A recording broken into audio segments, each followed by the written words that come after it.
David Niethe, welcome back to my podcast.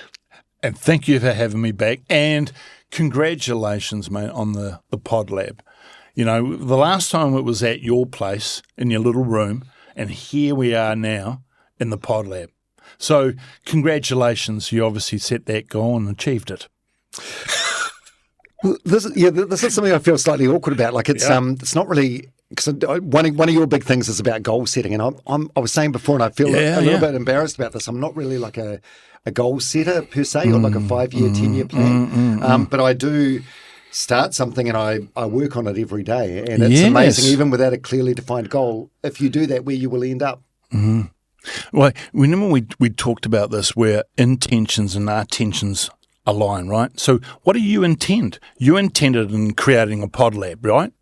And your attention aligned with that intention, which fundamentally stimulates you to behave in a way that is congruent with what you intend. Mm.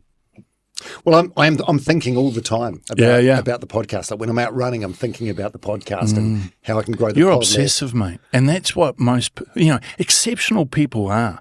You know, I obsess about learning. I'm obsessive with a lot of my behaviour. When I'm in the gym, I'm very obsessive. And I think there's a certain trait that you have with high performers, is that they're very obsessive. Mm. I had Sir Peter Beck on the podcast, the founder of Rocket Lab. Yep. And he had a quote which stuck with me. He said, "Nothing great is ever achieved on a 8 to 5 Monday to Friday schedule." No way, man. Yeah, absolutely. Which I love. I don't know who said it, but there was a quote. It's a good thing to wonder. And I think where a lot of leaders go is that they ponder.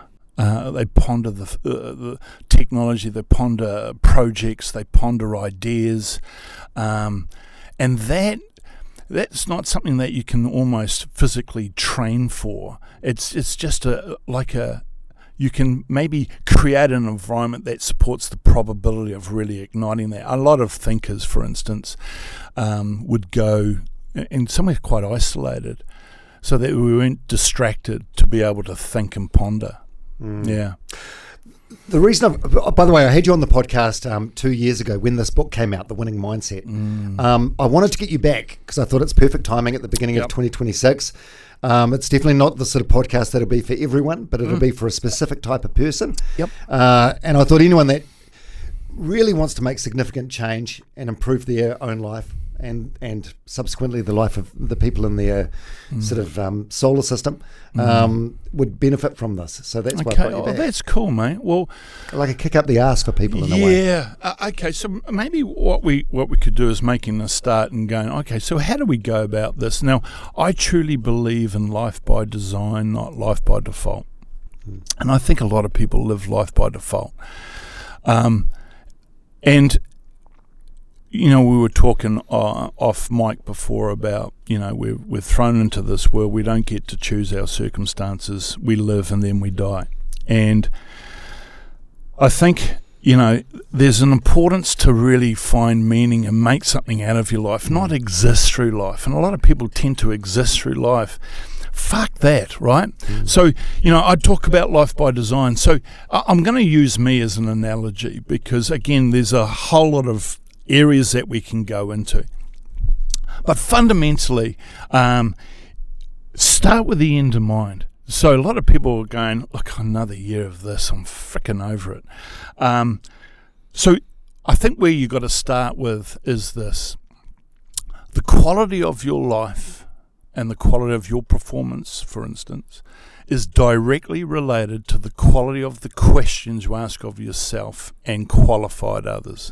So I think you've got to sit down and go and ask yourself a more poignant question. What is it that I truly want? And how I sort of premise it with people is go, look, if you could not fail, what would you like to do with your life? And that's a great way to start. And then we deconstruct it backwards from there, you know what I mean? And for me, because there are limitations, you have limiting beliefs. Financially, it's tough to get entry into what you want to do, whatever. But you've got to fucking get clear on what you intend, right? So For me, as a printer, I think when I managed to get off the printing press, well, I had a vision, which was I wanted to be doing this. I wanted to work with people, especially athletes. I was really excited about that. Yeah. Hey, I'll pause you just there. Yep. So, this episode's all about like giving other people like tools and things they can do to improve their own life. If anyone wants to know the David Niethe backstory, you can go back to the last episode of that, or get the book. But basically, you thought you were a dumb kid. You were held back a couple of years in school. Yep. You're diagnosed with dyslexia in your early 20s. Yeah. Had a dead-end printing job. Yeah, that's it. But I think the important thing is I was really clear on what I wanted. Now, in my office, one of the things that I talk about, work with the end in mind. So it starts with a vision, and there's an idea in the head. So I talk about taking it out and getting a vision board. So for families out there, it's a great family project. Go and get a cork board, sit down with the kids, get the one each and go, if you could not fail, what would you like to do? Now, kids are going to go on to be an astronaut. I want to be Prime Minister in the next couple of weeks. But even for families, it's a wonderful project. I have a picture in my office that I drew at the beginning, around this time in 1995, of me on stage in front of a whole lot of people. It's fucking my reality now. Now, back then, it was like, you're fucking deluded. Look at you. You're in steel cap boots and overalls, filling ink ducts, mate, on $7 an hour. So start with the end in mind. Get everyone out there to start. If you could not fail, what would you like to do? Right? So that's where we talked about going into the goal setting sort of thing. So it starts with a vision. Okay. Then we apply that SMART test. So we've got to get sensory specific and specific about what it is that we want. And the reason for that fundamentally is that the brain's processing so much information, it uses fuzzy logic, and it will do just enough. So the more specific you are, the higher the possibility and probability. It doesn't guarantee anything, but it improves the possibility and probability of achieving it, right? Then you go, what are the measurables? Okay, so for me, I knew that I had to educate myself. I knew that I financially had to get myself in a better position. I knew I had to sacrifice. Now, for me, that was a transition over about 3 to 5 years before I actually got to a point of being full-time. So the other thing we've got to appreciate is, yes, you may have a majestic dream, but get real about the fucking timeframes and the commitment and the tenacity that's involved, because a lot of people are very quick to saying what they want, but they're not prepared to put in the fucking effort. Bottom line is we behave our way to success, and you must be tenacious with that in pursuing it, because you will inevitably on that journey fucking come up against challenges.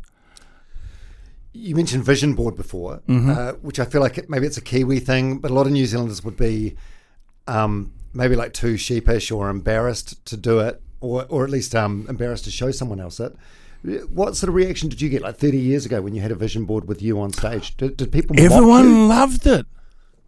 Fuck, you know what's interesting? Isn't it interesting that you make that statement, that you think Kiwis are too sheepish? I would disagree.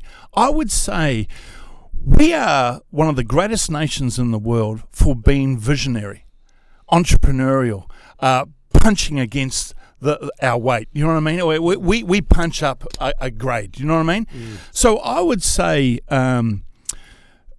whether we debate that or not, fundamentally, I know that we need to be fully committed to doing anything and everything we possibly can to improve our lives. I mean, I get a buzz out of living a life back then and getting excited about overtime on time and a half because I got $10 an hour. Do you know what I mean? What the fuck? Now, I charge 10 grand for an hour. It blows my fucking mind. And there's people in this country that make 10,000 a minute. So, I think what it is that we've got years and years of people talking about this that it's proven that it like I said, it doesn't guarantee anything, Dom, but it just improves the probability and possibility because you're focusing your mind on something. Some of the many well-known New Zealanders you've worked with include Lydia Ko, who's the greatest New Zealand golfer ever, one of the greatest golfers the world's ever produced. Yeah. And actually 10 years ago, you started working with Israel Adesanya, who was a kickboxer at the time with a very mixed performance. Did they have vision boards? Yeah, absolutely. In fact, we talked about this.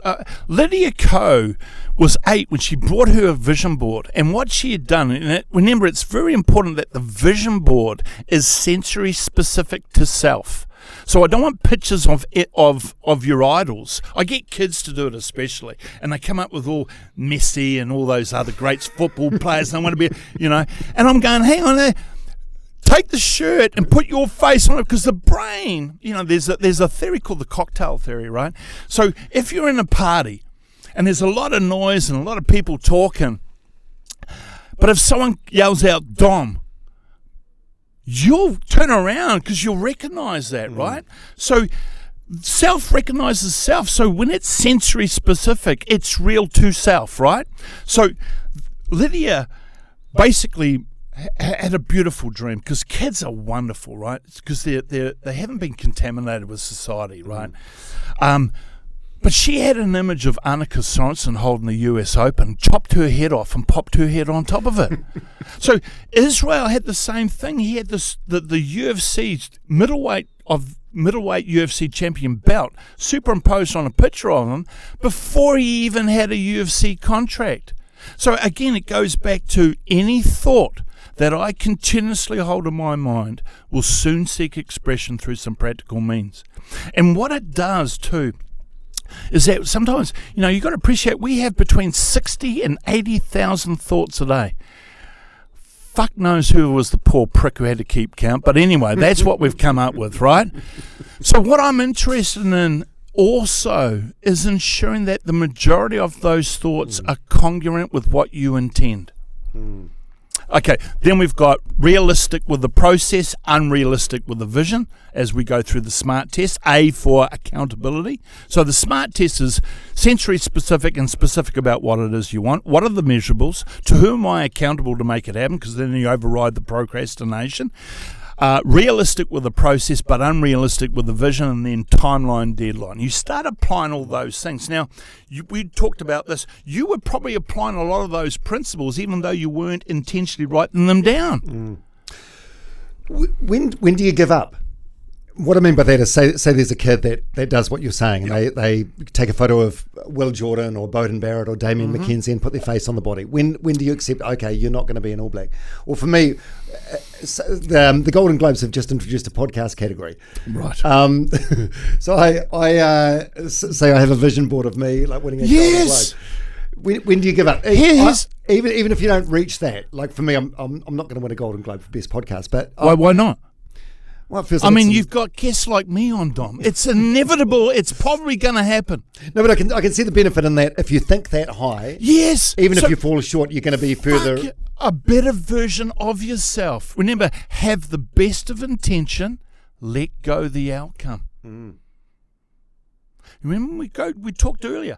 Intentions and attentions need to align. What do I intend? I intend to be one of the greatest podcasters in the world. Where's my attention? I'm paying attention to the things that I know that need to happen to improve the probability. Nothing's fucking guaranteed. Nothing. But you can improve the possibility and probability. And how do you fundamentally do that? Bottom line is we behave our way to success. Your behaviour is congruent with that vision. It improves probability. Do you have a vision board at the moment? I don't. No. What I have is my vision board from 1995 still sits on my shelf, and every day I'm reminded of it. It's just so universal. I mean, yes, it can change. Fuck rules, right? Everyone goes, you need to be doing this and that. Bottom line, it's about my behaviour every day. My behaviour is congruent with that vision. I mean, when you think about this, Dom, I'm maybe not on stage talking to 3, 4, 5,000 people, but we're connecting with 4, 5, 50,000 people. Yeah. Congruent. Oh, hey, just a side question. Yep. I don't know if you know him personally, but to timestamp this conversation, we're recording this in mid-January. The day before we're recording this, Scott Robertson was dumped as the All Black coach. Say you're working with him on a one-on-one basis. How do you deal with disappointment like that? Like, what would you be saying to him today if he was your client? Yeah, that's something that's so fucking nuanced. How you can deal with that is you can't put a blanket over how do I deal with it? Well, every individual's completely different. There's no specific. Put it this way, I would premise it in the sense that if you were going into a high performance environment like Scott, right? Do we agree that we understand that part of the requirement is that it's performance based, and secondary is that it's cutthroat? You can lose your job. There's no fucking guarantees. So if you want to play at that game, you have to accept the rules, eh? And I'm sure he was very accepting and understanding of that. He'll be fine. I think he's a brilliant coach personally, though. Oh, and there's no doubt, like, what he wanted was the best for the team. But there's been a glitch in there somewhere, obviously. Mate, and that's really not a place that I would want to venture to talk about per se. But from the world you're in, if you're looking at high performers that are hoping to reach the top of the mountain, mate, you also have to deal with being pushed off the peak. Absolutely, it's inevitable. I mean, if you want to play the game, that you have to understand the perimeters, the rules. There's no fucking guarantee. But again, it's a bit like the game of life. There's no guarantees. You could be hit by a fucking car tomorrow. Hence why, at least what I want to be able to do, if I assume that I'm going to live to, I think 99, I reckon I might hit 100. Why 99? This is still a good number, isn't it? That's great. Oh, yeah. I like to think 100. But here's the thing. I want to look back in reflection and go, you know what? I'm fucking proud of me. I mean, if I died today, I could tell you now, I'm bloody proud of myself from what I've done and what I've achieved. And in essence, the lives that I've affected, it's fucking humbling, man. Yeah. It really is. There was this book, The Winning Mindset. So that's when we had you in last time on the podcast in the spare room at home. That was 2 years ago. And there was there were so many takeaways from the podcast for me. But the one big one was the positive self-talk. Yeah. So I think I have a tendency to be sort of self-deprecating. And you said something to me like, fuck that, mate. There's no shortage of people that are trying to tear you down. Don't be one of them. Don't make their job easier. And then I sent you a message shortly after that, like a month or two after that, saying, mate, the podcast is going really well. People love you. And you replied, mate, I love me too. If I was a chick, I'd date me. Which I thought, that's really interesting because you are living what congruent. You say. What is there a difference between being self-deprecating and being negative? Well, put it this way. I think the key to this is, and what I talk about is the self-image. Now, I understand this. Imagine a crystal clear bowl, right, with crystal clear water in it. And as you look through that bowl, you can see your goals, your vision. Now, as I was saying before, how many thoughts do we have a day on average? Oh, you said like 60,000. 60 to 80,000 thoughts a day. Now, of those thoughts, they can either contribute or contaminate. Now, the gatekeeper is conscious awareness, because I would say that, you know, you have that negative self-talk, but the intelligent person that you are, you're aware of the fact that you're having that negative self-talk, right? So again, the beautiful thing here is, because you're conscious of that, is that you cannot change anything you don't first recognize. So when you recognize that, you can correct. Now, so the conscious is like the gatekeeper, so to speak, right? You're consciously aware that you change the language. If you don't, imagine that crystal clear bowl. It's like every time you have a negative thought, it's like a little bit of dot of dye. It's just insignificant initially. But imagine if you had 20,000 negative thoughts a day. Very soon it would be stained, wouldn't it? What did Nietzsche say? We muddy the waters to make it appear deep. So again, it's very important to apply something actually from boxing. One of the greatest things ever said is from the referee before the two fighters come out banging. The first thing he says is, protect yourself at all times. "That's it, bro." Yeah. That's protect yourself at all times. Again, you need to be consciously aware of what is the fucking story I'm telling myself. And again, it's anchored into this. I give myself permission to achieve whatever I dream, right? I want to give myself permission to pursue it. Like I said, there's no guarantees. But fuck, big hairy balls, Tom. Don't just be a podcaster. Be the podcaster, because you're already on the way. Are you? Do you find like when you're tired or when you're unwell that you start talking negative to yourself? Do you catch yourself doing it? It's human, right? Yeah, it's human. Look, we are all human. But here's something that's interesting, Dom. Think about this. Most people are in employment, right? Okay, they've got jobs. Now, roughly how many sick days do they have a year?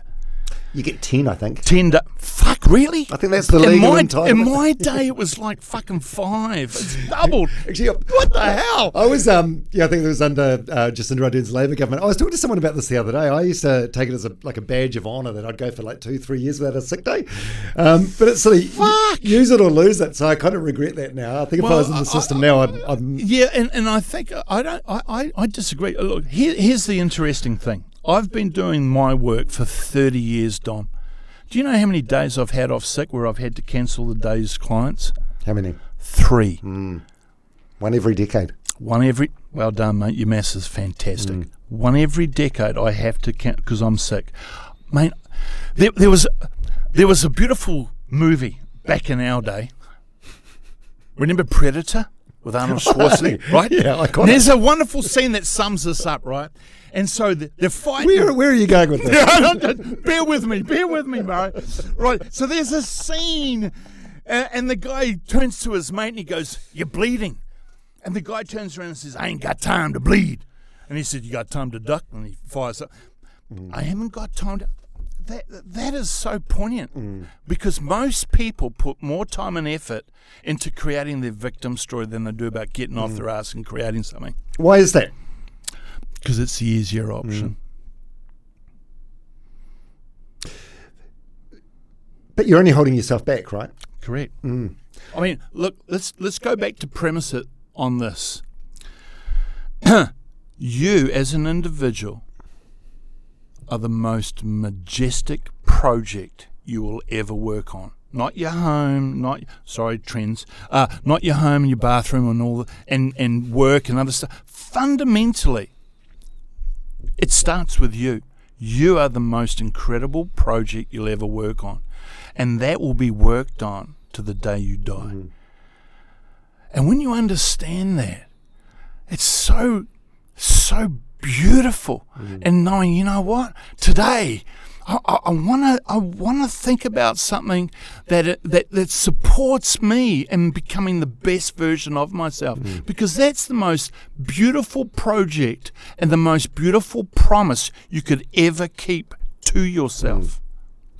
But for you personally, like when negative thoughts or self-doubt creeps in, like how quickly do you recognise it and how do you stamp it out? Yeah, I think, and it's hard for me because I generally don't have a lot of negative thoughts. And yes, I am human, but I do occasionally. And the first things first, right, is I recognise fundamentally, and I let myself sit in it. You know, why am I feeling like this, right? But the fundamental programming for me is I know that if I stay there, it will start to contaminate the self-image. So immediately, sometimes it's valid. You know, there could be a real reason there that needs to be investigated. But again, what I would encourage is that you disassociate the emotions and look at what the learnings are from it. You know what I mean? I think that's really important because then I'm protecting myself. And 9 times out of 10, a lot of those thoughts that can be negative actually aren't really that justified. You know, I think we were talking, about social media, and everyone gets triggered on social media. Again, when you've built and worked on yourself as a project, that you become robust and tenacious. You can work your way through that, navigate through some of those challenges. But you can also apply a certain level of critical thinking. And I think when you start to reason these things out, I think you can slowly disassociate those negative emotions. I think today everyone seems to be triggered in an emotionally sense. And, there's a real lack of critical thinking and common sense. Okay, so vision boards. We like vision boards. And goal setting, which is the SMART test. Goal setting. I think this is my weak spot. So I love books like yours. Like I'll walk into a Paper Plus or a relay store at the airport and I'm attracted to it. I'll buy your book. I'll buy Habits of High Performance from James Laughlin. I'll buy Become Unstoppable by Gilbert Anoka. And I'll read these books. But then I won't actually make the next step and implement anything. But I figure I'm getting all this good food in me. Basically, it's like a computer. The brain's like a computer, right? Good shit goes in, good shit comes out. Look what you've created, Don. Maybe take a moment of poise to really acknowledge how far you've come. Congratulations, man. Yeah, how do you deal with someone like, and I'm sure there's a lot of people like me that are never happy with where they are. Nor am I. Is that unhealthy? No. So it's like you're always chasing something. Like happiness has to be... No, mate, it's curiosity. An investigated life is a life lived, right? I'm like a fucking kid. What I was saying to you before, I'm really proud of the fact that this year I'm moving to just 3 days a week. And you said to me, well, what are you going to do with all the extra fucking time? Are you fucking serious? Think about this.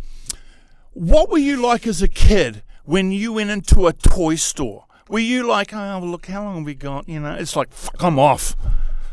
Right? There is so much to learn. Yeah, that was an interesting thing I wanted to ask you. So last time I had you on the podcast, you were working 4 days a week. Also, something else that I found interesting is you wake up naturally without an alarm clock. When you wake up, you wake up. I have never woken up to an alarm clock in the last 30 years. Because a lot of the books I read, a lot of the podcasts I listen to, they talk about a structured morning routine, like Robin Sharma's the 5 a.m. club or whatever. So a lot of people listening to this that are into this sort of content might think, where's the discipline? How do you define discipline with the way you approach your life? Well, I think it's all nuanced, right? And my personality is I will follow the law, right? But fuck the rules, man. I fucking structured my life how I want to. I don't give a fuck what other people think, because I know that in essence what I'm doing every fucking day is congruent with my values and beliefs. So if you want to get up at 5 a.m., fuck, go for it. I don't give a fuck. It's great, right? Why is it that in this world, it's fucking this or that? Yeah. Fuck the rules, man. So I've always been fiercely independent. I woke up, and I think, what were possibly the reasons for that? Well, for fucking 8 years and beyond that, at Wesley, we were woken up at a time when I was doing shift work, I had to rely on an alarm clock. I think the alarm clock for me, actually I've still got it. I bought it from a guy at Comprint fucking 40 years ago. It sits there so I know what time it is. I wake up. Now, when I say that, I go to bed. I'm in bed by 9:30, mate. And I generally know that I really feel refreshed and energised if I get at least 8 to 9 hours of sleep. And believe my wife goes, mate, within 2 minutes, he's gone. I was talking to one of the neuroscientists, she said, well, there's about quality of sleep, but I wake up, I love mornings. So my morning routine is obviously, you shower, and I don't really have to do too much hair and makeup. But I love the quiet time in the morning to read. And again, it's like for me, whether I'm in the moment that Joe gets up, my lovely wife, at that point then I'll pivot to a podcast. Your podcasts are great, Dom. They really are amazing. So I'll educate myself. Now I'm multidimensional. Being dyslexic, I have to find different ways of learning. But fundamentally, I love being curious and learning. What a wonderful way, I mean, to live life. Live life curious. You know, I did another podcast and I talked about the transition from the camel to the lion, and Nietzsche talked about the last transition to being that of the child. The child hasn't been polluted with society. It's almost like a clean slate that is investigating life. Kids are wonderful, right? What a wonderful way to live life curiously. I think life just kicks you in the ass. You get knocked down a few times. Well, it's inevitable. Yeah. But what do they say? You kicked in the ass, get pushed down twice, get up 3. Fuck. It's inevitable, isn't it? You're going to have challenges. But what? Surrender to that? Yeah, how tough was it for you? Can you paint a picture of how tough it was for you at school, like being dyslexic, held back? It was fucking hard because, you know, I'll give you a significant moment for me. And kids today are probably probably this week, they're all getting their results for NCEA and whatnot. I was with a mate in Waiheke Island. We went over there because we had friends. A mate had a place there. We were tenting. I was like 15. And I remember public phones then, 20 cents, and you call home. So he called home to get his results. And I hear his mum talking, oh, yeah, I'm so proud of you. You've done well. You've passed all this. And I've got this feeling in my gut because I knew what the results were. I walked out of the exam. I really struggled and I got fucked off and frustrated. And I remember Mum saying, oh, Dave, what are we going to do? Now, here's the thing. In that moment, I could have allowed that to define me, as in, if you're thick, you then set a perimeter of expectation based on that, a limiting belief. I'm not that bright, therefore I could do a trade or something that sort of, and I'm no disrespect to trades because, but I'm talking about a real basic level. And fundamentally what I did, perception is projection. I went out there and fundamentally got paid to put ink out of a fucking drum into an ink duct. That's what I fucking did because I thought that's what I was. But there was something in there that went, fuck this. I need to change my thinking. It's only years later that we've realised that dyslexics are fucking superheroes. They're some of the most incredible genius minds. That big picture, visionary, fuck. Richard Branson is dyslexic. Look what he's achieved. So again, we've got to be very careful we don't self-impose limiting beliefs. A belief system, by definition, Dom, is something I hope is true. Why aren't you still a printer now? Like, what gave you the belief that you could do something better? Was it just you hated your life so much that you knew the only option was to change? No, I think more importantly, I think there's a couple of key things. Based on my personality, if you went and did your Myers-Briggs, they'll come up, and from that they can generally give you some guidance into what sort of industry you should be doing. So fundamentally, it's based on your personality, do what you are, right? Based on my Myers-Briggs, the worst thing I could possibly be doing is printing or engineering. What I should be doing is coaching and performance coaching. I'm doing what I am. So yeah, like I said, it's an investigated life. How many people really understand their personalities? People say, I do personality profiles. There's some richness in there. No, I'm not saying that it's absolute and fucking perfect, but there's some bits of information that you can take away and really think about to help you design your life. The other key thing is that I normally ask for people is this: if you could not fail, what would you like to do with your life? That's a wonderful question. And I've had so many people that have answered that question and gone, I do this. And then they've set out to work with the end in mind. It's taken time. Some people have done it in 6 months, 2 weeks. Some people 3. For me, it took about 5-6 years to really get there. How does that work for someone that's, say, listening to this, that's in a golden handcuff situation? So say maybe they're in their 30s or their 40s. Yep. They've been in the same industry since they left school. So they're at the point where they're earning a 6-figure salary. Yep. They really want to, if they could not fail, what would they do? Maybe it's going, I don't know, go and be a primary school teacher. But they couldn't take the... You know what I mean?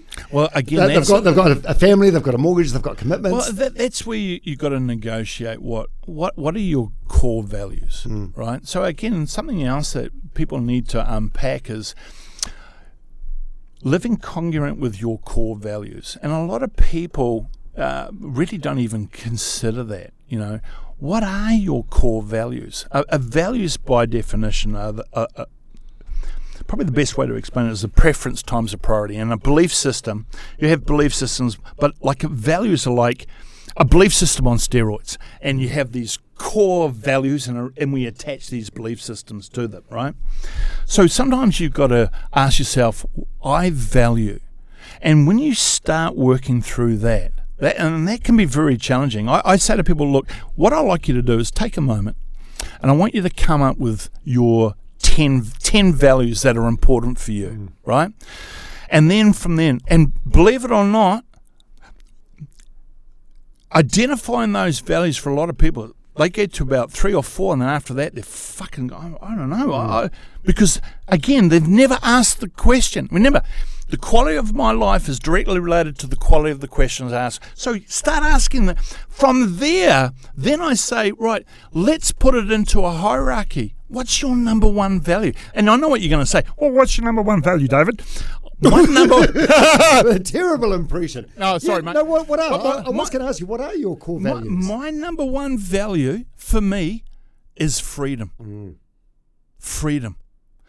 I know that when I'm free to make my own decisions, to design my life, right? And again, it's not for everyone. It will all have different values. But freedom is very important for me. What do they say, if you're on the plane with a loved one, put it on yourself first, right? So I believe, because I've matched my personality, my goals, my intentions to a lifestyle. I mean, I love my life, right? A highlight for me is having breakfast with my wife every morning, discussing stuff. We goal set all the time. We don't write it down, but we have conversations. We hold each other to account. So freedom for me has a ripple down effect, because when I feel that, I'm a happier dad, I'm a happier husband, I'm a better husband, I'm a better dad. You know what I mean? I'm a better friend. And I am very selective. I have a very small group of people that I really truly call friends. I don't need a lot of that.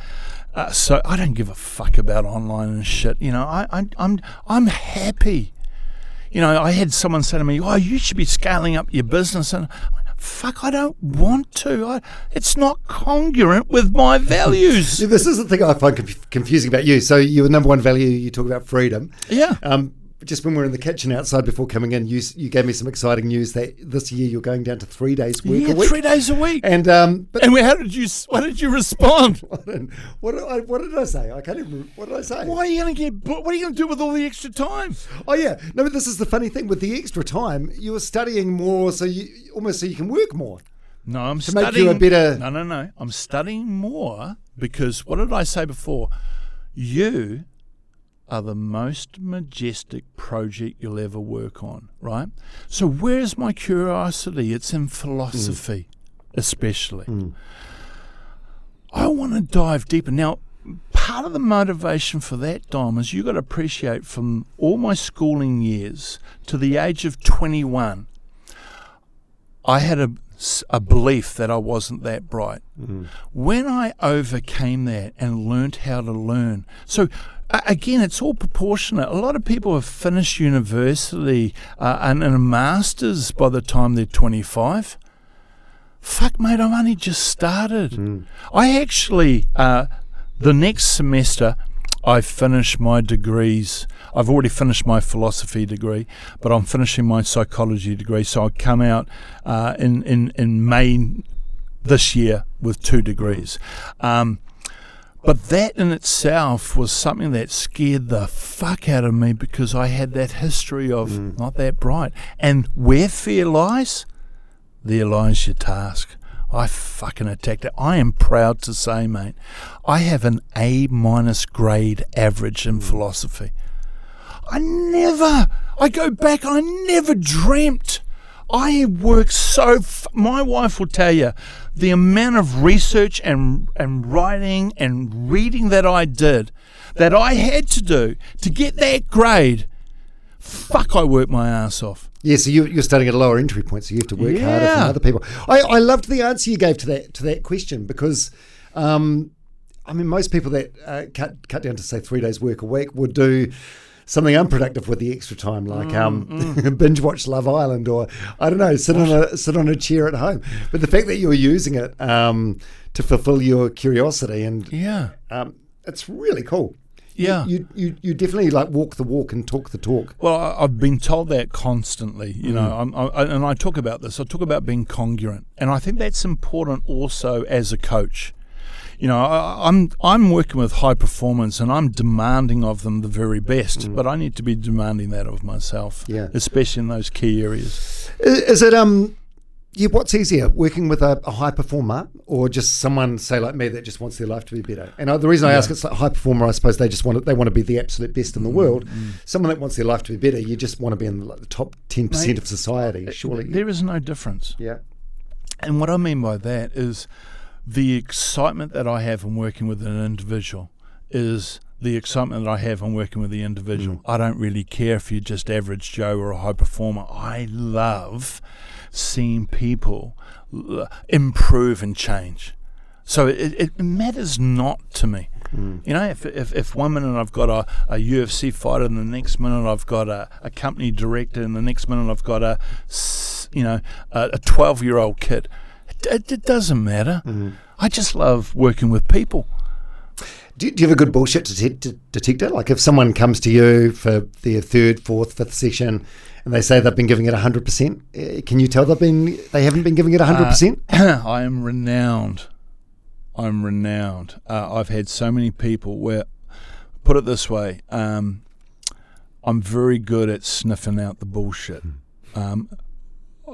How I start my sessions fundamentally with an adult, not so much a child, but I premise it on this: do you give me permission to be blunt and honest? So if I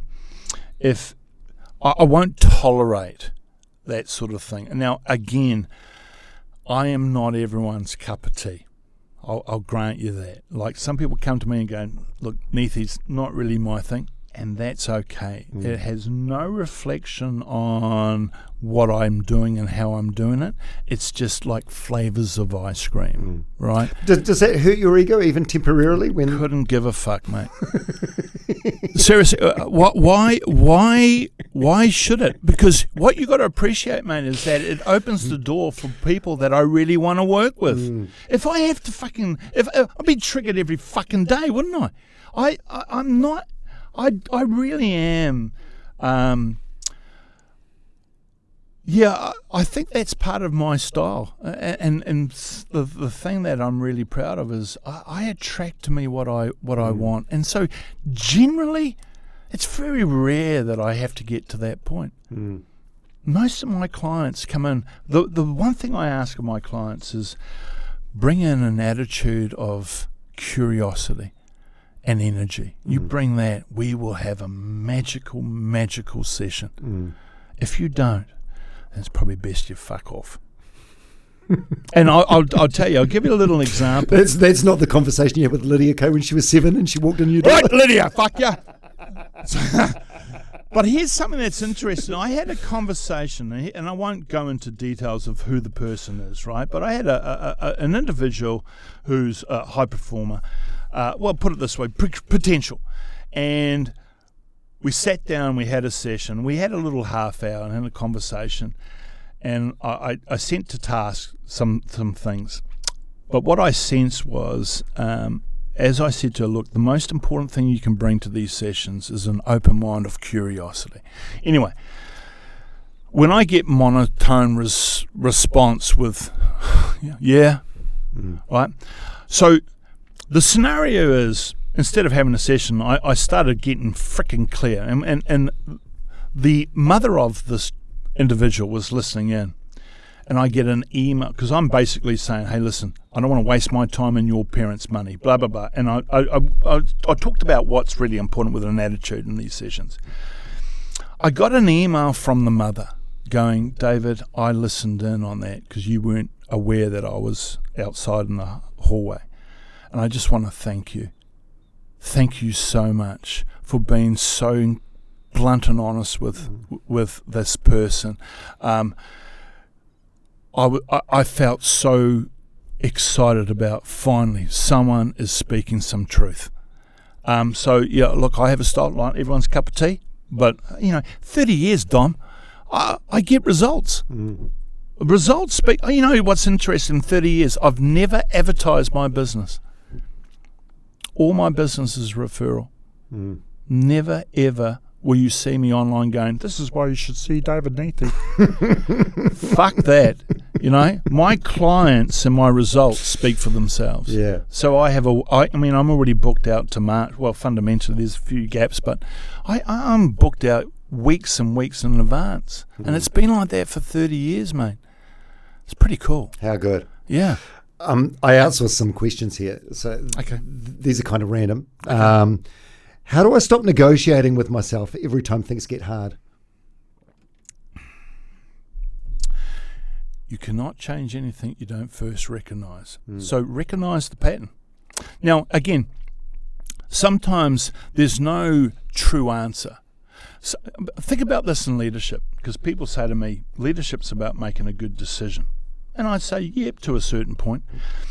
But we could agree that there are a number of decisions are just as favourable. So fundamentally, it's not so much about making the right decision. Fundamentally, it's about making a decision.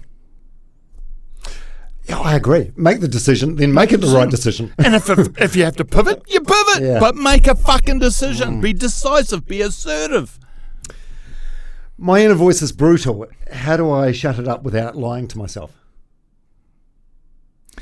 My inner voice is brutal. I would say, mind your language. Think how they've just presented that. My inner voice is brutal. How the fuck does that help? What do you intend? What do you want to do? And again, based on the premise that we've been given the gift of life, right? So we exist. Do you want to exist through life, or do you want to get as much out of life before you know that your inevitable thing is you're going to die? So again, go back to the basic premise. Fuck. And yes, be more self-supportive. Mind your fucking language. I mean, think about it. Brutal. For fuck's sake, man. But I'm you've got no sympathy, but I sort of sympathise with that person, because I sort of find it like I don't give a fuck.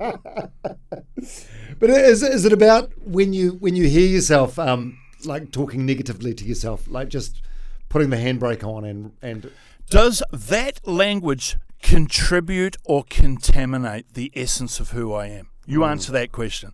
Based on what you just said is brutal. So let's say it's brutal self-talk.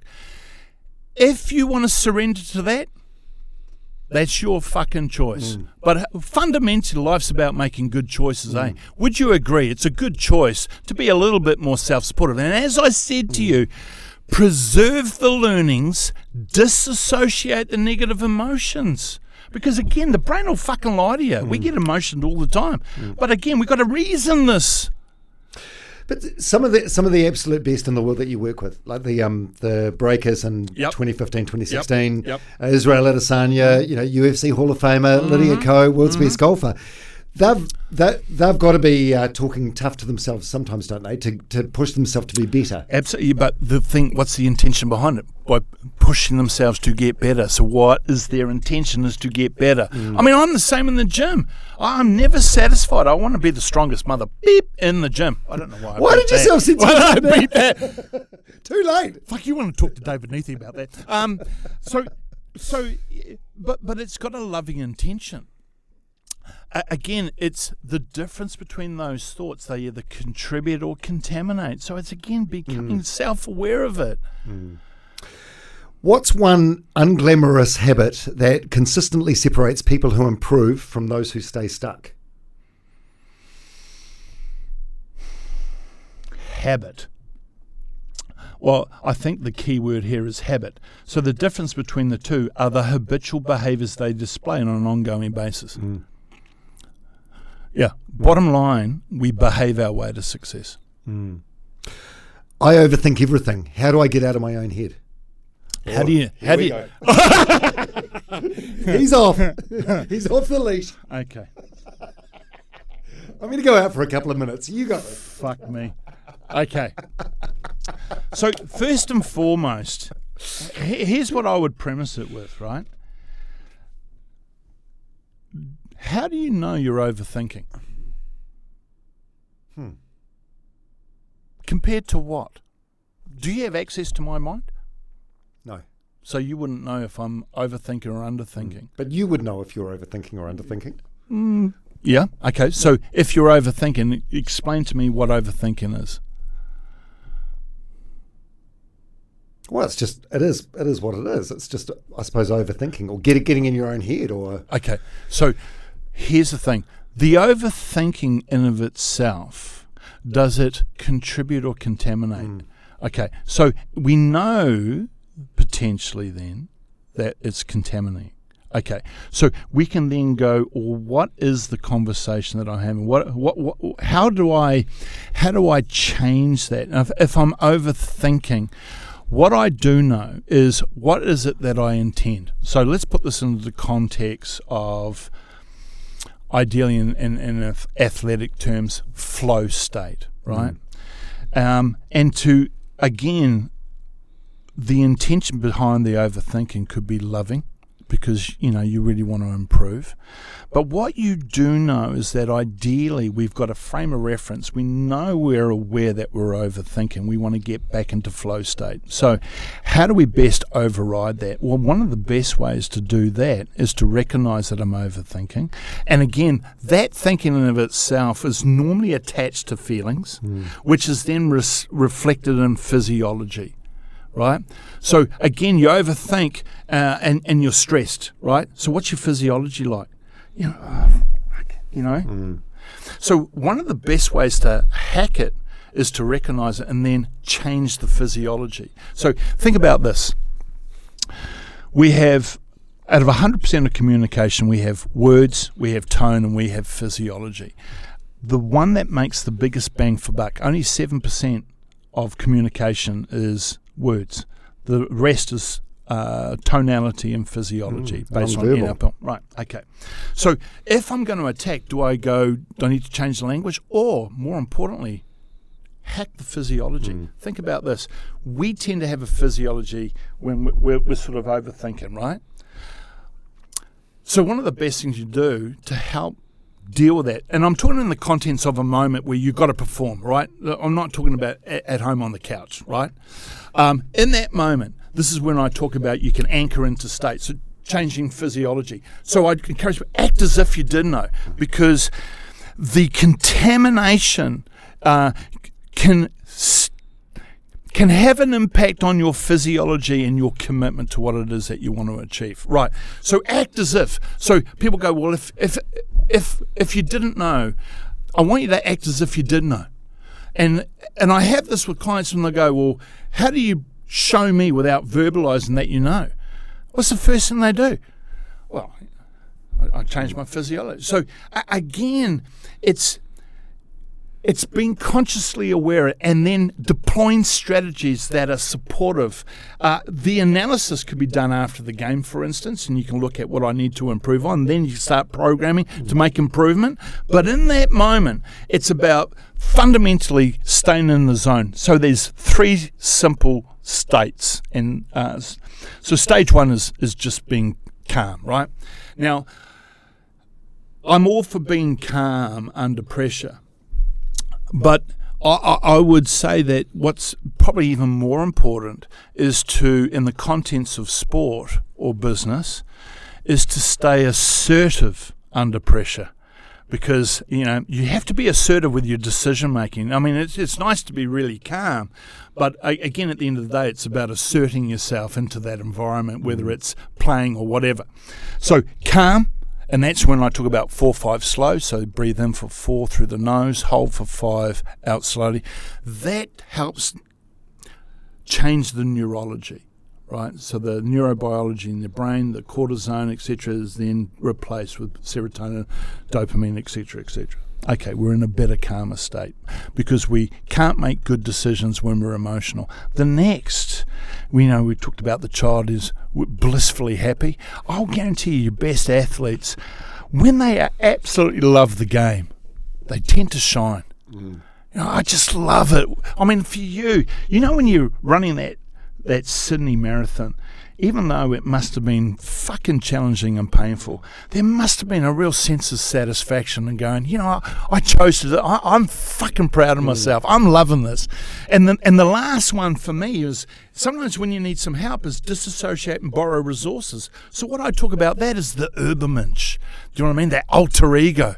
And for me, I remember one of my athletes was really didn't have that supportive negative and had a lot of negative self-talk. A guy called Adam was the coach, and he contacted me and said, "Look, we got to do something because we're about to go in Commonwealth Games. Help me to help her."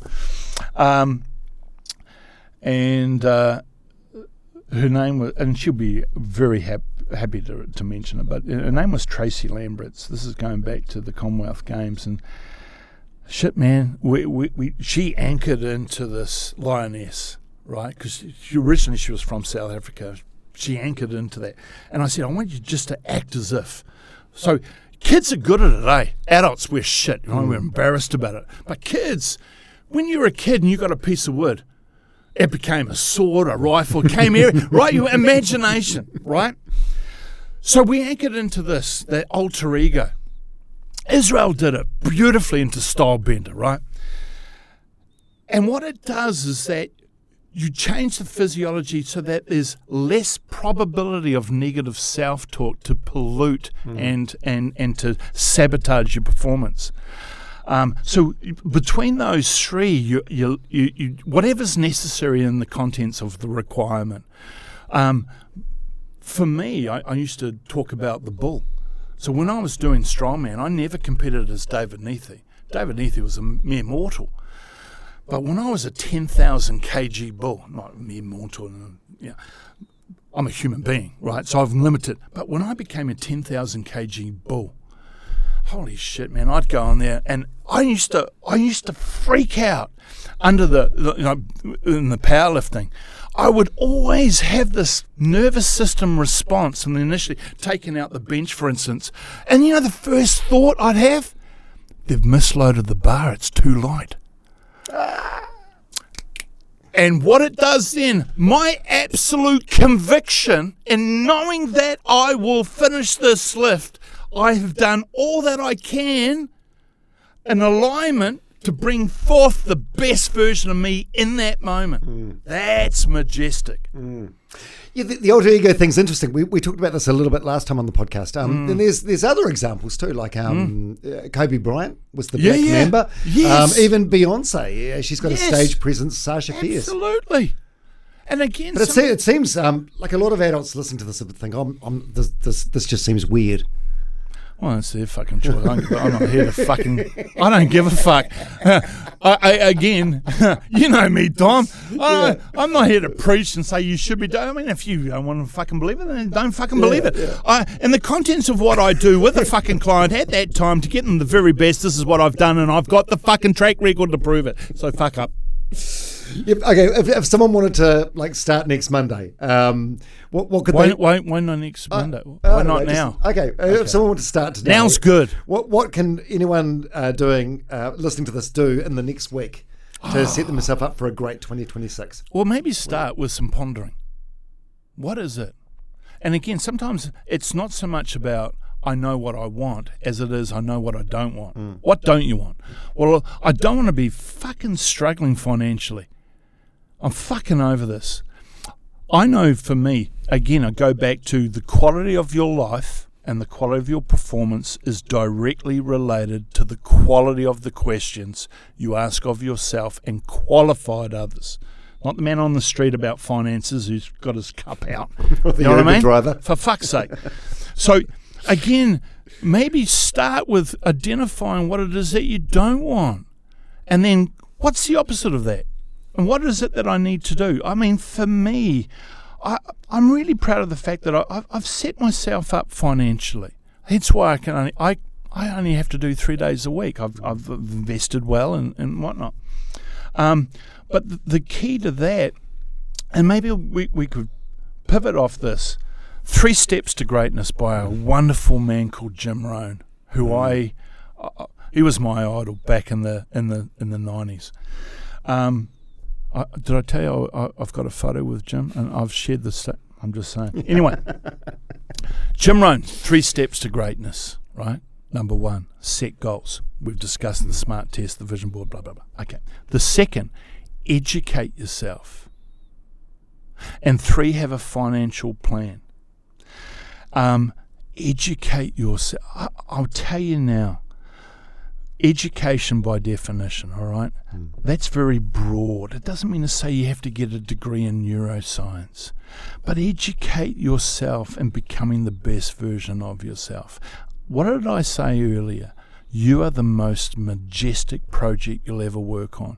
You need to start investing into yourself, because what is the definition of insanity? Is doing the same thing over and over, expecting a different result. Is it going to be easy? No, it fucking won't. It will be tough. To be disciplined, to educate, to read a book. Most people will bitch and moan while they're having a wine, watching I was going to say podcast, but what was that thing, Luxury Island or whatever? I mean, well, don't pretend you don't know. I fucking don't. Yeah. I don't watch TV, mate. No, that quote you said before, which I think is an Einstein quote about the definition of madness, doing the same thing. Yeah. That's why I thought it'd be a good idea to get you back in at the beginning of 2026, because I've spoken to so many people over the last couple of weeks, towards the end of 2025 and the start of 2026, and everyone says the same thing. You know, let's hope it's a better year. But it's like, if you go into the year and you don't do anything different, you're just hoping, maybe you'll get lucky, maybe some good things will happen. Win lotto, eh? But you need to sort of help yourself a little bit. Well, look, here's the thing. You know the wonderful gift that we have as agency? I believe that we have free will, and we can choose. We can make better choices. And again, make better choices. Again, like I said, you got to sit down, and sometimes you got to be blunt and honest with yourself. Because most people put more time and effort into fucking creating and reinforcing their fucking victim story. I'm over this. Now, here's the thing. And isn't it interesting? It's based on that statement, I hope this year's a better year. Now, what period of time in the last century were most millionaires made? Apart from the last part with the IT age, what period of time were most millionaires made? Well, I don't know. Last year? No. In the 19th century. Right. So 1800 to 1900. In that period, what period of time were most millionaires made? Now, towards the end of the 90s, we had the IT, right? Windows, and that was so that really took off. But the other period was during the Great Depression. 1930s. Yeah. 20s, 30s? Yeah, 20s, 30s, right? So during the Great Depression, where other people were focusing on doom and gloom, others saw opportunity. And again, this is very important. The language and the representation, you want to speak words of possibility and opportunity. If you're aware that you're speaking doom and gloom, and it's like the fucking CD. You imagine... You know that auntie who's always fucking bitching on? Imagine being in the car and listening to her, or as we drive down to Wellington, you'd be like, fucking kick her out of the car, mate, fuck her. You know? It's being around negative people is exhausting. Oh my God, I am very selective who I hang out with, right? So the important thing is yes, we've got to change physiology, but also fucking mind your language. How can you cut negative people from your life? Say that auntie you're talking about. Like, it's very easy. If it's family or even a spouse, and you want to go on this path of self-development, self-improvement. Like, how do you remove these? I can understand someone in your friend group, maybe you can eliminate them, but if it's family, like, what do you do? Well, it's fucking simple, mate. You limit it. I mean, for fuck's sake, protect yourself at all times. If I said to you right now, I'm going to absolutely allow you, your beautiful wife-to-be, whatever your situation, to have absolute happiness, but you just need to cut out the negative people in your life, and I will guarantee you that. I would say you'd make a very good decision. And again, this is where it goes back to that value hierarchy. Family is number 2 for me. Freedom is number 1. And for me, by definition, my family, I will allow into my inner circle. If you come in and contaminate, I will tell you to fuck off. We teach people how to treat us.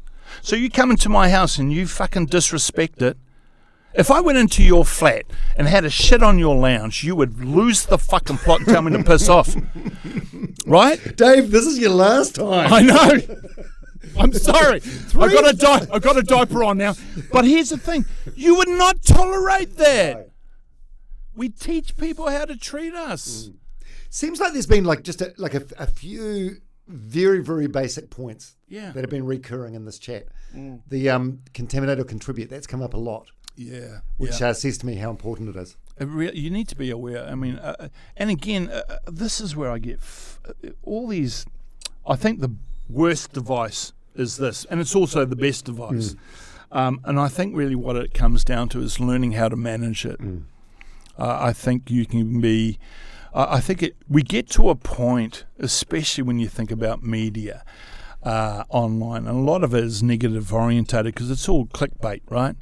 And again, it's sometimes we can get so misled with misinformation and disinformation, and we live it in an extended world. And mate, sometimes you just got to look, what can I control? I can't control what's happening around the world, but I can sure as hell make sure that my kids, my wife, my family are living a blissful life as best they can. It's inevitable they're going to have challenges, but I want to make sure that I want to tidy my room, so to speak. Yeah, I love that. Yeah, make sure your own house is in order. Yeah. And then you can worry about your neighbourhood. Then I think it's a cop-out because people spend more time in it and you look at their lives and I'm going, mate, I am very wary. If, for instance, for me, I want to be a contributor, right? So when I go into the gym, I want to radiate some energy. And, generally what happens at the gym I'm at, the moment I walk in, the music changes because they know what I like. Right, but I love to encourage people, complete strangers. I just want to see them thrive, and I'll acknowledge it. The biggest need of an individual is somebody to be affirmed and acknowledged. And if you haven't got anything nice to say, shut the fuck up. Don't be a contaminator. Look, there are times when I will pull people out on their bullshit story, but only if they have given me permission to do so. If you're in a group and you're a contaminator, I will pull you out. But if people are going to go away and bitch and moan, I don't care. What's an example of a bullshit story? Oh, when someone comes in, it'll go, it's so fucking hard out there, and it's sort of they start to contaminate. Yeah, I mean, the government fucked my business. Whether it's Labor or National, they're all fucking useless. I mean, look, here's the thing. Why are you at the gym? The gym, as far as I'm concerned, is sacred ground. That is, for you when you're running, it's sacred ground, eh? I mean, it moves, but that is where you fucking probably feel at your best. I love being in the gym, mate. And I want to ensure that I protect myself in that environment. You know what I mean? I want people in there that are inspiring each other, hitting people. I actually stop. You get these young lads, and they're pulling up a 140k deadlift. They're 16, and I'm going, fucking brilliant, boys. That is fucking brilliant. And next thing you know, they're asking me about my journey, and they're asking about how do they improve. And I go, look, I'm not a PT, but I'll tell you this now. Just keep doing what you're doing, mate. Just fall in love with it. I mean, go back to what I talked about. Be that kid. Be that curious kid, man. I love that attitude. It's don't be a hater, be a celebrator. Fuck. What is your personal experience or thoughts on tall poppy syndrome? Tearing people down rather than trying to bring them up. I think people that tear them down really showcase just how weak they are. I'm not interested in hanging around with weak people, with weak minds. I want to celebrate success. Izzy said it, when I win, we all win. He's so right. We go back to current situation with the All Black coach. Not that I want to go deep into that, but it's interesting how everyone's got an opinion. But I would say, have you walked a mile in his shoes? These guys that get to the ultimate of coaching the greatest rugby union team in the world, whether it's a season, 12 seasons, whatever, that is one hell of an achievement, isn't it? Do you know what I mean? Yeah. And if you aim big for anything, there's the risk of big disappointment as well. Yep, and that, unfortunately, has to be accepted. You've got to grow big, hairy balls. I still, to this day, remember the first time I talked in front of a group, and I absolutely shat myself. And again, we talked about, I knew that on the other side of fear is a better version of me. Every nerve in my system was going, fuck, don't, man. It's... But you push through that. I talked about the story of the buffalo and the cow, and I think it's so beautiful. Have I told you the story? Would you like to know the story, Don? I think you said was this the camel? So the story of the cow and the buffalo on the plains of Montana, wherever it is in America, and you can see for miles, and you can see the storm coming, and as the storm gets closer, the cow turns around and runs away. The buffalo turns towards the storm and runs towards it. Now, here's the thing. Who spends more time in the storm? The cow. Cow can't outrun a storm. The buffalo faces it and pushes through it. So it's a great metaphor for life. Where fear lies, there lies your task. And that's something that I have always, for me, whether it's being fearful of being under a 180k bench when I was almost 50.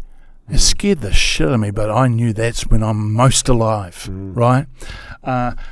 Academia, my first ever essay. I was 50 years of age. I submitted my first ever essay for university.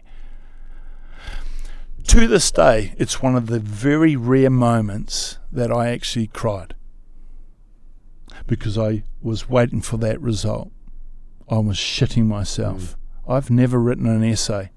Oh, you cried before the results? I got the result and I started crying. Oh, like tears of pride. Tears of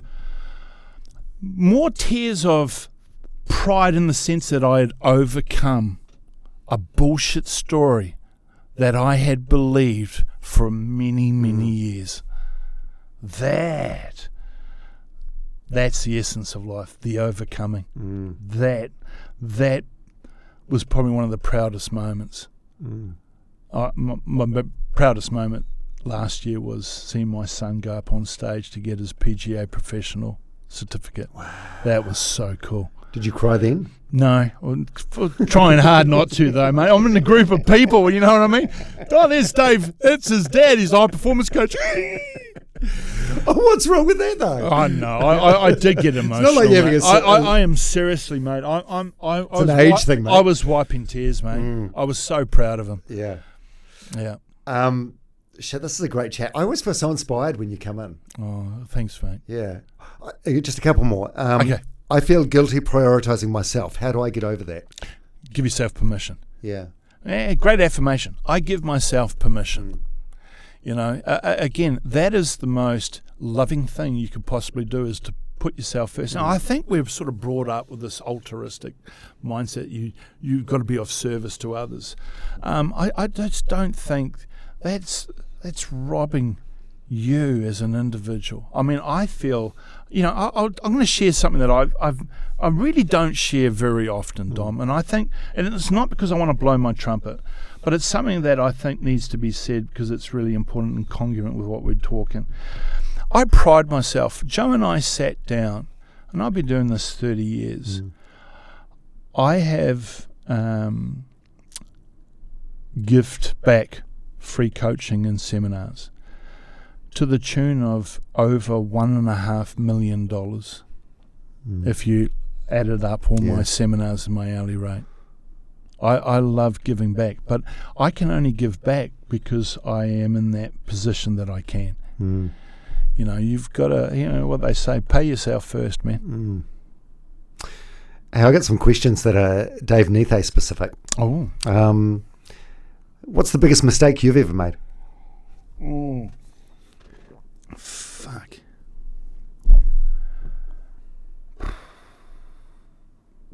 Running through the catalogue. Fucking hell, man.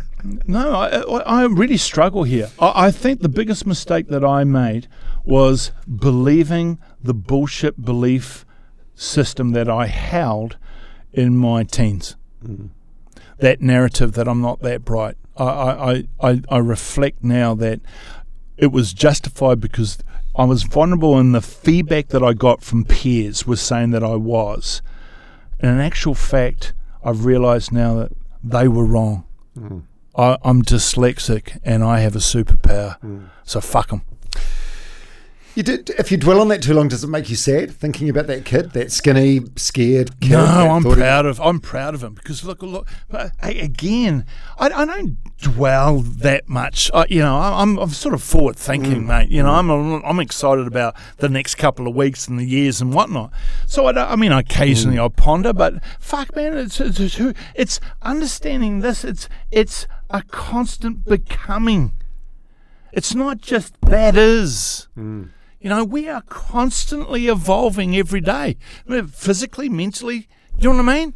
So it's was it Heraclitus said, "You can never step in the same river twice. It's because it's forever flowing," and that's so beautiful. It's constantly flowing. When do you think you've been your happiest? Oh, there's a couple of. I'm happy every day, really, mate. I mean, I'm happy when I wake up and I sit down with my wife and have breakfast because I didn't have the alarm go. I'm happiest. I still remember I'm going to have to be really careful here because I'm going to get emotional. But I still remember at Wesley College getting married, and my heart burst when Joe walked down there. That was fucking majestic. That was a massive catalyst for the rest of my life. That moment, I think one of the best decisions I ever made was asking her to marry me. How long have you been married now? We're coming up 30 years. It says a lot that you, I mean, your eyes are starting to get a little glazed. It says a lot that you get emotional about her 30 years on. The presentation style that you've got on stage and in podcasts like this. Yep. Do you talk like that at home? Yeah. You do? I am congruent, man. I talk like this at home. I talk like this at the gym. I talk like this with my mates. What you get, this is not me faking it to... Mate, I am me. You know what I mean? And like I said, I'm proud of me, and if you don't like me, fuck you. I don't care. I really don't care. And it's a sense of freedom. I can be me. And I know that generally I'm a good man. I love to help people, but I will not suffer fools, and I certainly won't tolerate certain things. Yeah, I love that so much. I heard on a podcast I was listening to over summer, someone said, can you name your great-grandparents, like their Christian names? And you think that was only like 3 generations ago. So you've got your parents, your grandparents, and your great-grandparents. Yeah. And the point they were making is none of it fucking matters. Like no one's going to be remembered long-term. So live your life for you and just enjoy it and do the best and make the most of it. Edith Beryl Fry. Oh, you do know. Have you recently done Ancestry.com? No. And the reason why I say that is I think there's some richness in history. In fact, one of the areas that I really want to go into is history. I love it. I'm very blessed. I've got a good mate of mine who is one of the fellows at the New South Wales University. Was an old client of mine, Matt Birchall. And he's a historian.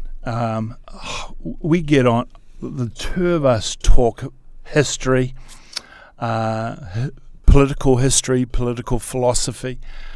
See, for me, I love rich conversations. I thrive for that. You know, when I talked about, my Friday breakfast of champions, I sit down with people because that is far more important than, oh my God, online bullshit. You know what I mean? And I think people have lost. And I actually sit down in some cases debate. I like a good argument, but done respectfully. I've got some beautiful people that have different belief systems to me, and we can sit down and debate things beautifully without getting emotional and throwing abuse at each other. I think that's what's lacking, I think, too. 100%. In this world. Yeah, in a healthy democratic society, that is what's missing. Like, it feels like you're at a point now, if someone happens to like Trump and the other person doesn't, it's like, well, we can't even have a conversation about it. We can't be friends. But if you don't talk these things through, then you're not getting anywhere. The art of discourse, again, is anchored in freedom, isn't it? Freedom of speech, freedom. This is how ideas are born, through dialogue. What would you say? Maybe this is a better question for Jo, your wife of 30 years, to answer, but give it a go. What would you say your best and worst habits are? I can be my best, obviously, my personality and who I am. I like to think I'm pretty funny too, right? And so Jo loves a good laugh, right? But at the same time, I'm a very stubborn prick at times. Right? That's not going to shock anyone. Here's something that's interesting, right? Because people say, this is what you're doing, you love your wife. It must be utopia. I'm going, are you fucking serious? I argue every day with my wife. We argue every day. But again, we argue, but the foundation is she knows that I absolutely adore her and love her. And we always anchor back to that. We're very quick to forgive because we truly understand that together we're a superpower. Do you have regrets? Regrets? Yeah. Getting that tattooed on my back? I don't. I think you asked me this last time. Yeah. I don't really have any regrets. I really don't. I think... Are you just good at drawing a line in the sand and moving on? I think, isn't life about experience? Isn't experience one of the inevitable teachers that we're going to endure as we go on our path through life? Fuck, I made dumb decisions. I made good decisions. I've had good experiences and bad experiences. That's the richness of life. What are you most afraid of? My wife. Look, I'm really not. I just don't. I really struggle to answer that. I'm not afraid of anything. I mean, look, do I want to go to war? Hell no. But no, I'm not really. I want to be fearless. And I think fundamentally I've attacked a lot of those things, both in a physical sense and a mental sense. And so, I wouldn't say that I'm trying to be some sort of hero. I mean, far from it. But even certain situations where it was interesting. We had I had a beautiful compliment actually from my wife, and we were that unfortunate shooting in Surfers Paradise. Where the guys were out there shooting. Oh, Bondi. That's it. And that wonderful man managed to disarm one of the shooters. Incredible. An amazing and we were watching and Joe said, that's something that you would do, and I was like, fuck, I don't know if I would, but the fact that she truly believed that and said that. Now, I don't really want it to be tested, Dom. I don't really want it to be tested, but I think that was an incredible, beautiful compliment from my wife. That's really something special. You would have done something like that. And there has been situations where, maybe not to that extreme, but there have been fights and whatnot where I've intervened and said something that needed to be said. Because you always like to think, I think we'd all like to think we'd be that person. Yeah. But the reality is, would I? Probably not. I don't know if I would. And quite frankly, I don't really want to try and find out. I really don't. If this was a speech like at the Golden Globes or the Academy Awards, who would you be using this moment to thank for the person you are today? Oh, there's a shitload. Is there? Yeah, there really are. I've been blessed with so many people that have, obviously first and foremost is my wife. I don't really want to go through the list because it'll be another fucking hour. I think I've been blessed with so many people that have just contributed a little something that I've, a big influence to me would have was the Reverend Jim Kane. He was a wonderful man. Oh, yeah, we talked about him briefly last time from Wellesley College, and he introduced you to the book. Jonathan Livingston Seagull. Yes. Fucking beautiful, man. I mean, that... my first ever coach, Clive Litton, unfortunately passed last year. He was a wonderful man. He challenged me. I love people that... the people that I really appreciate are the ones that believed in me when I didn't quite have it in myself on my journey. To this day, I still remember Joe going, change your T-shirt, get out there. To go on stage in front of 5,000 people in Las Vegas. I was shitting myself. But she knew me, and she knew I wanted it. And it was scary, because, who am I? I'm a printer in steel cap boots and overalls filling a duct with ink. But I overcame, and that's something I'm really proud of. Do you think, what about anyone that's listening to this or watching this that doesn't potentially have anyone that believes in them? How do you find that belief in yourself? Well, it starts with self, because it started with me, with myself too. If it's going to be, it's up to me. You've got to take complete responsibility. Listen, again, there's no perfect... The circumstances are the circumstances. If you've got no one, so be it. But that doesn't mean to say that you can't. You just got to make an effort continuously each and every day. And I will tell you that if you truly commit to that for the rest of your life, you will attract to you some pretty amazing people on that pathway. That's powerful. And last one, Generate Kiwi Saver, they're my show sponsors. They have been for a few years now. Yes. And they're obsessed with performance. They put it first in everything they do. Yep. What's something in your life that you've obsessed over getting better at, and why did it matter so much to you? Ooh, so the theme for me was that my motto was to be a student of excellence. So, again, this is where families can sit down. We put it into the goal setting. You can go, right, health, what's my goal there? Finance, what's my goal there? Personal development, what's my goal there? Kids, what's my goal with the kids? And you can then start drilling deeper into what specifically are we going to do.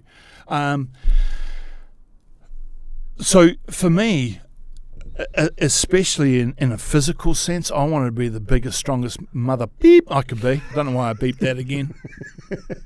Academia, being a dad. I am proud of the fact My adult kids like hanging out with me and Mum. That fuck is so cool. My kids love hanging out with us. That's pretty cool. That's special, man. It is, and if it doesn't feel like a chore, like they're doing the fortnightly visit out of necessity. No, I talk to my daughter every week, probably a couple of times a week. She's in London. Mitchell and I have this incredible relationship. He is a sarcastic little shit, and he's brilliant. He's very sharp with the comedy and sarcasm. I love that. So the two of us have a language that even Mum doesn't quite get. But we have a special connection, eh? And I have a special connection with my son and a completely different special connection with my daughter. These relationships are earned though, eh? Like you can't just neglect your kids and selfishly focus on your own projects and then go, right, kids, I'm ready for you now. Like it's no. It's nuanced and it's got to be managed. But fundamentally, I think the fact that I have put myself first has allowed me to be a better dad because they model my behaviour, and it's so incredibly refreshing seeing them. I won't go into details, but my daughter was really proud of the fact that she nailed her budget and sales. She got a massive bonus. I mean, pounds is pretty good, right? So I'm proud of her. She's exceeding. Mitchell going across that stage for 3 years of study to get his PGA. Oh man, it's and I think as much as I enjoy my own achievements. The achievements of my kids, fuck man, that's really special. Yeah, are they proud of you? Oh fuck, absolutely, absolutely. And they're proud. I mean, my daughter, I got a beautiful girl. I got to say, and a beautiful soul, and she's have some guys. I mean, plenty of guys want to date her. But when they get to know her dad, she has real pride in going, "Oh, this is my dad." That's pretty special. Yeah. I don't think any guy's good enough for my daughter. Is it like the old the old joke? Not my daughter. No. The old joke about sitting on the front porch with the shotgun. Oh, mate, are you a big got softie? Guns here, bro. Yeah. Yeah. What do you like with her partners? Are you, look, I would never. You trust her to make my daughter and my son are very savvy. I mean, you go into Mitchell's room. He has so many books in philosophy. He again understands the importance of educating himself. My kids are solid. That's so reassuring. I love that. Yeah. Right. Okay. So just in closing, for anyone that's still listening. An hour 30 in. Oh, we've done well. These are people that really want to do fucking better with their life in 2026. Yes. So start with the vision board. Yep. Start with the end in mind. Clarify what it exactly is that you want. And then start tenaciously working towards creating it. That could take 3 weeks. It could take 3 years. It may take 30. I feel that's the exciting bit, coming up with a vision board. Absolutely. It's like arts and craft, like designing your dream life. Oh my God, and the amount of kids, the kids love it, parents love it. And again, if you do this as a family, what are you teaching your children? Fuck, habits for success. Yeah, and you're teaching them not to have self-limiting beliefs. Yes, and to understand, look, kids, we've got to appreciate they're developing brains, so they're going to filter the world emotionally. But if you start building these habitual processes, oh man, you're going to have children that are going to be robust, solid, positive, passionate, curious, wonderful contributors to society. I think that's a good place to end it. Anything to add? No, that's it. No, we're good. We're good. David Niethe, always a pleasure. By the way, your book, The Winning Mindset, which has been out a couple of years now. Yep. Yes, we've reprinted. Yeah. We were sold out. Brilliant. We've got another, and we've got a copy here. So I don't know how we're going to give it away, Dom. I'll do a giveaway on Instagram. Done. Give it away online. Give it away. And if you want to look that book up, it's still available at Fishpond, Mighty Ape, Paper Plus, all those places. Get it online. Yep. Yeah. Yep. And if you read that book and implement some of the changes, it'll make your life better. Yep. Absolutely, yeah, without a doubt. It's a very simple, humble book. It's nothing complicated. It's in simple language. I'm not trying to be an academic here, which I think is part of the reason why it's been so successful, is that people can really relate to it. Brilliant. David Niethe, always a pleasure. Oh, thank you, Don.